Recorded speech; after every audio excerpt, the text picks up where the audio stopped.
morning. Balik po tayo sa ating studio at bilang pasasalamat sa mga sumuporta kay Pangulong Rodrigo Duterte. Nandito po sa studio si Barangay Kapitan Barba Sanguid, ang pinuno po ng Duterte for President Movement na nag-ikot sa buong Pilipinas, and with Kapitan Marlon Balite ng Barangay 35D Davao City, Kapitan Sanguid and Kapitan Marlon Maimbuntag. May buntag, Bossing Aljo. Alos na lang, Kap. Alos. Kamusta pag-ikot natin sa buong Pilipinas? Walang tigil ang ikot natin sa pasasalamat sa lahat ng sumuporta kay Mayor. Well, hindi lang kami nag-ikot nung movement pa ang ginagawa namin. Ngunit hanggang nanalo ang ating mahal na Presidente, Rodrigo Duterte, kami pa rin ay nag-ikot para magpasalamat sa mga tao. Yung tumutulong sa kanya nung panahon sa kampanya, at yung hindi naman tumutulong, ayun, maraming salamat din. Ang mahalaga dito ngayon, ang bawat Pilipino magkaisa. Yun ang pakay ng grupo natin ngayon, with, of course, with Barangay Captain Marlon Balite o Barangay 35D. Ang ating makasama ngayon sa grupo, sila si Willie Tayag, sila si Arnel Arieta, sila si Brian, sila si Kagawad George Baliti, sila si Dudong Encanto at iba pang mga grupo dyan. Ating kasama lagi dito sa ating, lalong kay Councilor Joseph PG Punce ng Angeles. Nandoon kami nung isang araw at sa mga tumutulong, lalo na sa ating DILG Secretary Mike Sueño, Governor Pax Magundadato o Sultan Kudarat, Congressman Ting Magundadato, sila Charles Lotinya at Dato Mike Abbas ng Sultan Kudarat. Maraming tutulong sa atin. Okay, so doon tayo, diretso na tayo sa kampanya ngayon sa illegal na droga, no? Barangay level, gusto ngayon ni Pangulong Duterte. Ano bang mga pinag-uusapan ng mga barangay? Paano natin ipaliwanag at ipaintindi sa kanila itong napakagandang programa ni Pangulong Duterte? Sa palagay ko ito, hindi ito abutan lang yung sinasabi ni President Rodrigo Duterte na 6-month period. Sa palagay ko, within 3 months o 2 months, makita mo naman na napakaraming nag-pledge na mag-surrender at marami nang mag-surrender. Hindi lang sa Davao, but all over the country ngayon, nakita natin ang mga coordination ng ating mga civilian, ating mga gobyerno, ating miyembro ng PNP. Ay kahapon nasa Camp Crame kami, kausap ko si Colonel Aldin Delbo at si Chief PNP Bato de la Rosa. At ating pinapasalamatan ang ating mga kababayan dito sa ating bansang Pilipinas dahil halos talaga sumusuporta talaga sa Duterte administration. So marami ng, kung ang amin lang sa barangay level, kung wala tayong problema, siguro hindi siguro tayo dapat matakot sa ating gobyerno dahil ang focus ngayon ni President Rodi ay talagang linisin ang ating kapaligiran, tulad ng mga kasong druga at sa corruption. So makita natin ang ating mga kabinete ngayon at nagkakaisa at nagtulungan. Siguro sa palagay ko, ang sabi ni Presidente na 6 months period. Kaya-kaya siguro mga within 3 months. Kasi makikita mo yan ang mga indication ng ating talagang makita mo talaga na malaki ng pagbabago. Ilang araw pa lang, ang dami na sumusuko nga. Marami na. At paano nyo pinapaintindi, Kapitan? No? Actually, yung drugs, dati na yan sa Davao eh. Pinapatupad na yan ng mga Duterte. Yung drug. Yung nangyari ngayon, matagal na yan sa Davao. Matagal na. Kaya nga, sabi niya, yung droga is 3 to 6 months. Kaya-kaya yan. Sa ngayon pa lang, wala na eh. Mukhang konti na lang yung hindi sumuko. Sa Davao talagang yung sa Davao naman, yung mga drugs doon is talagang minimal na. Kasi matagal na yung pinapatupad noon pa. Kasi tuloy-tuloy. Ngayon, sa buong Pilipinas na pinapatupad. Yung yung ginawa ni Mayor ng Davao. Yun ang Duterte ngayon. Yun ang simula ngayon. Tuloy-tuloy na yan sa Davao pa. Diretso na yan. Kap, si Senadora Laila de Lima, nais niyang imbestigahan itong sunod-sunod na patay. Anong masasabi niyo tungkol dyan? Hindi kasi niya alam yung pangyayari. At alam mo, sa barangay level pa lang, kami mga barangay captain ay nagkuha kami ng mga listahan ng mga tao na mga talagang involved sa drugs, no? At hindi naman siguro masama kung gawin natin yun dahil siyempre ikabubuti ng ating mga kababayan, ating mga kabataan, yung sinasabi ni Senador De Lima, kasi hindi niya kasi alam, dapat sana mag-ikot siya at alamin ang talagang totoo talagang the real score na dapat gawin talaga ng ating gobyerno. Ating katungkulan na dipisahan natin ang ating mga kababayan dahil sa ngayon sa aming bawat barangay kausapin namin yung mga chief ng pulis ng Davao na may mga listahan sa mga yung talagang hardcore na mga puso. Yes, tapos Matitigas ulo. ang ginagawa namin, kausapin muna. Kung mag-surrender. Kung hindi mag-surrender, siyempre, meron kasing tribe namin ngayon, kung minsan may pulis na magpunta doon sa mga area, and then lumalaban yung mga drug pusher, siyempre, wala naman magagawas yung ating pulis na magkaroon ng self-defense. Pero meron pa rin impormasyon, Kapitan, no? Na may involved na mga barangay kapitan sa droga. Kahit Kilala niyo yan? kahit sa PNP pa kahit sa local government ng ating pamahalaan, kahit saan talaga yan. Mayroon naman siguro, ilan siguro. Pero pabor kayo, tama ng ginagawa ni Pangulong Duterte na ibinubulgar sa national TV, sir. Oo. Tama yan. Kasi para matakot na rin yung iba. Yung mga malalaking ranggo ng PNP, yung pa kayang mga nasa mababang level, yung mga pusher ko, talagang mas maganda yun. Kailangan talaga, doon talaga mag-start ko sa mataas na posisyon. Kasi kung hanggang sa baba lang tayo, sabihin nung mga tao na hanggang sa yung maliit lang ang inuhuli ninyo, ang binabanggit ninyo, kailangan talaga lahat. Ito ngayon, nag-start na sa 5 generals. Mayroon pa mga local government, mayroon pa yatang mayor yata, barangay captain o ano ka ba dyan. Kagawad.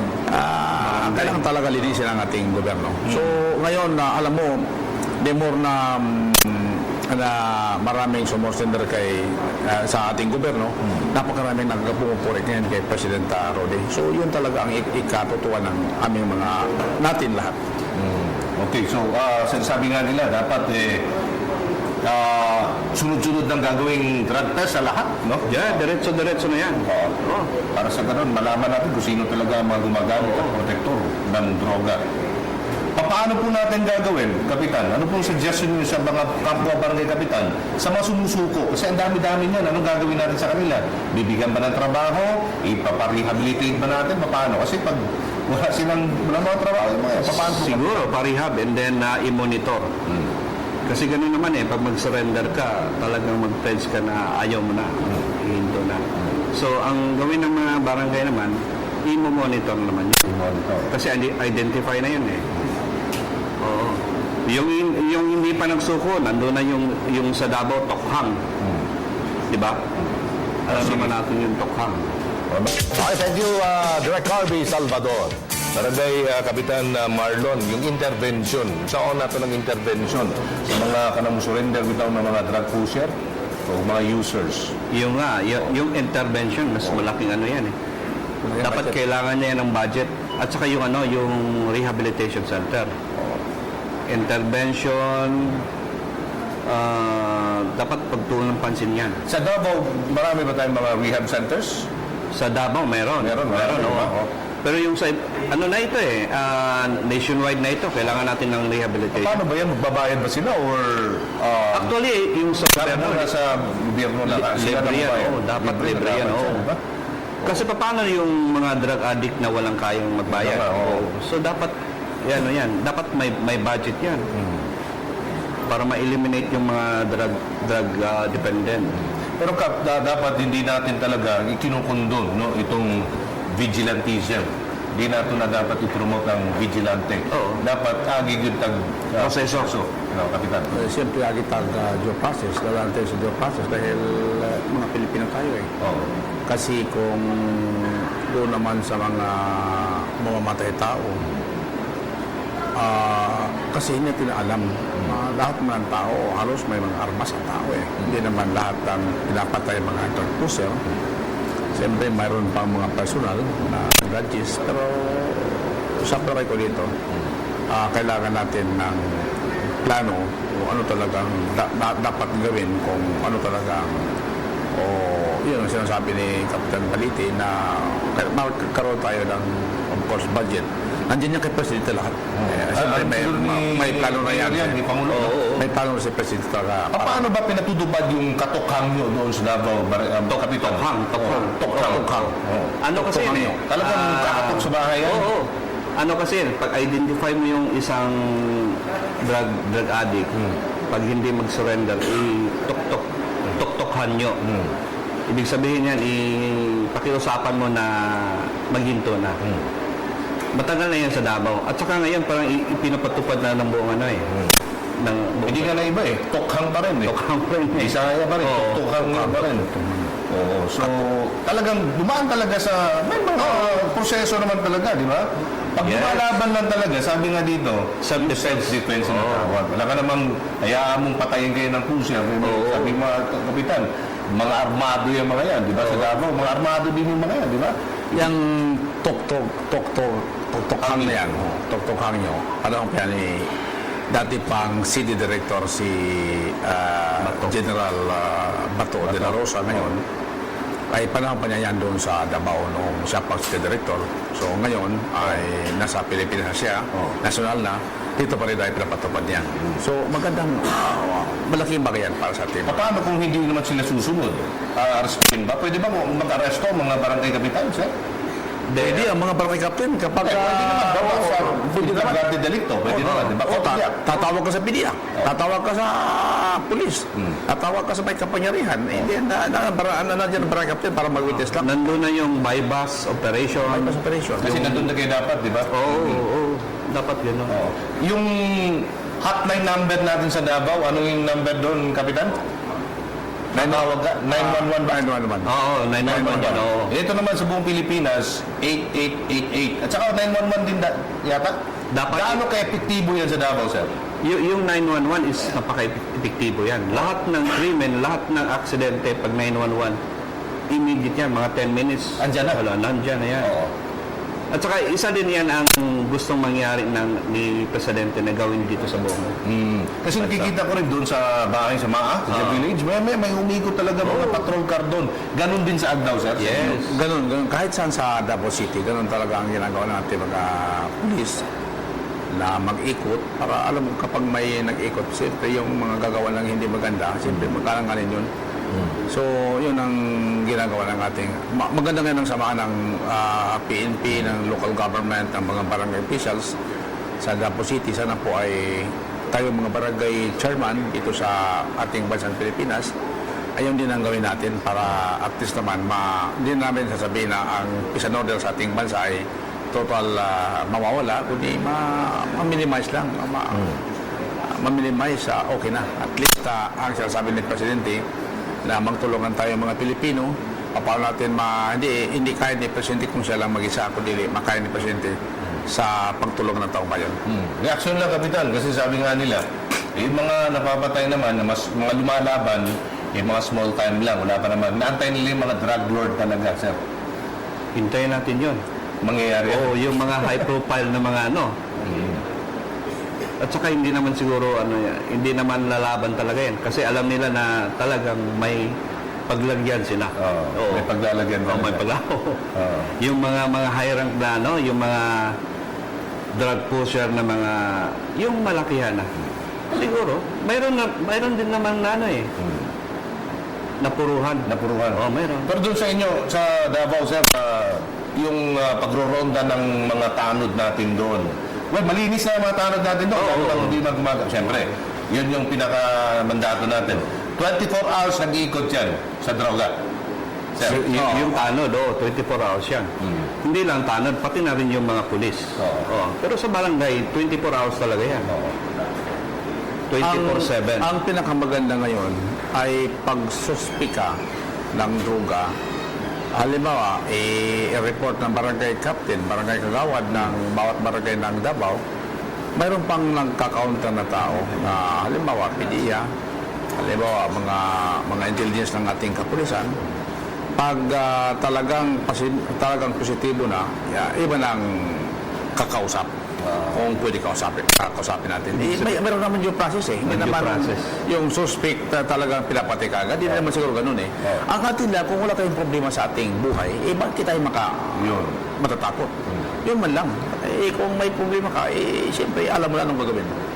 Ay, sige, mensahe na lang po, Barangay Kapitan Balite, ulitin natin ang ating kampanya sa illegal na droga, tuloy-tuloy yan, at ang ating tuloy-tuloy na pasasalamat sa lahat ng mga sumuporta kay Pangulong Duterte. Dahil natin, si Kapitan Barangay Kapitan Balite. Magandang umaga ho sa good morning sa mga. Kami nagpapasalamat sa mga nagsuporta sa barangay, yung mga actually iikot pa kami.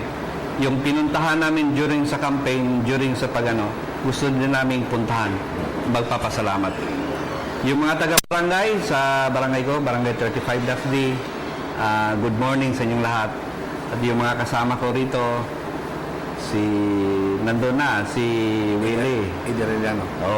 Si Ed, si Kagawa George. Arellano, nandito. Edi Arellano, Pwede na ng camera sa kanila, makikita eh. Huwag kang magtago dyan. Yun lang, good morning and magandang umaga sa lahat. Kap, Mar, Maraming sumusuporta kay President Roddy Duterte noong nakaraang eleksyon. Sana po ay magtulungan tayo. Kami, nag-ikot kami ngayon sa magkapasalamat. Mayroon pa kami darating na araw na mag-ikot kami para sa federalism.